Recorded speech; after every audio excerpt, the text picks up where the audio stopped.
मित्रांनो, पावसाळ्यात तुमच्या हळदीला अचानक पिवळेपणा येतो, गड्डा सरतोय आणि झाड वाळायला लागलं काय? असं होत असलं मित्रांनो, तो हा आहे आपल्या हळदीतील सळ रोग। या रोग आपल्या हळदीचे पाने पिवळे पडतात, खोडाजवळ मऊपणा येतो आणि आपलं जे बेन आहे ते काळसर पडून कुजायला सुरुवात होते। कंदकुज आणि कंदसळ येण्याचे काही मुख्य कारणे आहेत। सतत ओलसर राहणारी माती। मित्रांनो, ज्या जमिनीमध्ये पाणी साचून राहते, पाऊस झाल्यानंतर ज्या जमिनीमध्ये पाण्याचा निचरा होत नाही त्या जमिनीमध्ये कंदसळ लवकर लागते। कंदमाशी।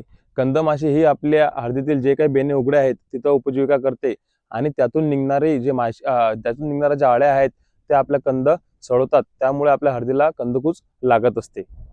हुमणी। ज्या शेतामध्ये हुमणीचा प्रादुर्भाव जास्त होतात त्या शेतामध्ये कंदकुज लागते, कारण जे काही बेन आपलं हुमणी चाटते तिथं माती बसल्यामुळे ते बेन कंदकुजाला बळी पडतात। मित्रांनो, कंदकुज लागू नये म्हणून याच्यावरती उपाय काय?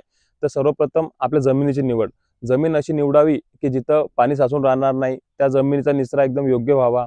दुसरं, बेण्याची निवड। योग्य बेन, सशक्त बेन जर काय आपण चूज केलं, जर काय आपण लावलं तर ते बेन त्या बेण्याची रोगप्रतिकारक शक्ती जास्त असते। मित्रांनो, आपल्या हळदीला कंदसळचा प्रादुर्भाव झाला असेल तर आपण त्याच्यासाठी उपाय म्हणून मेटॅलॅक्झिल 35% चांगल्या कंपनीचे घेऊ शकतो, किंवा सुदर्शन कंपनीचं ट्रिपल स्टार येते ज्यामध्ये 2 बुरशीनाशक आणि कीटकनाशक, किंवा जीएसपी कंपनीचं पीसीटी ज्याच्यामध्ये पण 2 बुरशीनाशक आणि कीटकनाशक आहे, हे आपण सोडून आपल्या हळदीची कंदकुज थांबवू शकतो। किंवा आपल्याला जर का याच्यावरती फुल व्हिडिओ पाहायचा असेल तर आपल्या YouTube वरती कंदकुज बद्दल पूर्ण व्हिडिओ आपण अपलोड केलेले आहेत, तिथे जाऊन आपण बघू शकतात।